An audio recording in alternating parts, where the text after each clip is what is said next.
So one day, a little girl runs off from her elder when she spots 3 cats floating down a river on what looks like the cover for a basket. She tried to reach out and rescue them out the water, but between them not really being willing to help themselves and the distance from water to shore being too great, they drift out even further beyond reach. Overnight, a storm occurs, and the next morning, only 1 cat emerges out of the water, rescued by a dolphin or orca, whichever one. We now see why the film is called Sea Cat in singular instead of Sea Cats. Anyways, the dolphin takes him to a northern sea area, goofily asking a bunch of otters or walruses. I really don't know which animal they are, you gotta decide for yourself. Nah, they're otters. But he takes the cat over there asking if they know him. Like, what? Eventually, one of them decides they'll take him in, and this mother otter begins to raise the kitten in otter society, so to speak.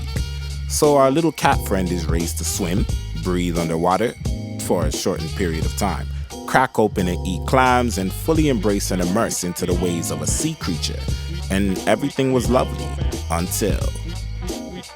So I'm going to stop it there and let you use your imagination on what commentary this film is going for. But what I will say, it does a pretty decent job of conveying that message. Humans being extremely insensitive to the fact that resources we extract or environments we use to wage war or engage in our own affairs actually do belong to other living beings as well, has been an age-old sentiment that media has been communicating to audiences for years, for generations. And this is yet another one. Actually, a lot of the short films from Japan in the 60s through the 80s were on some level, some form of anti-war propaganda, even if it was in the slightest little delivery. I have no real take on it as it's only a 20-minute film, but yeah, I thought it was worth mentioning. But anyway, things end up getting extremely left field. I mean, it's out of this world. And that's kind of where it leaves off. But what I could say about this thing that I really love is the lighthearted nature it has, and it really serves as an escapism for stress and strain.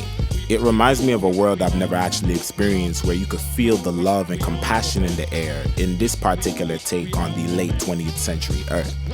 Until events change and it does a splendid job in its second half transitioning you to the vibe and sense of urgency and danger seamlessly. I would watch this actually for a second and third time in the future for sure. The only issue, it kind of feels rushed by the time you get to the end, and you feel like you didn't get to truly connect with one character. Not the girl in the beginning, the mother otter, Mr. Dolphin, or even the cat himself. But then you stop and ask yourself, how can you be upset when this anime is only 20 minutes long anyways? So yeah, the art and animation is pretty standard for that time. But I do find that it took the simplistic idea of the open ocean and gave it the best details it could with the setting it created, and it works.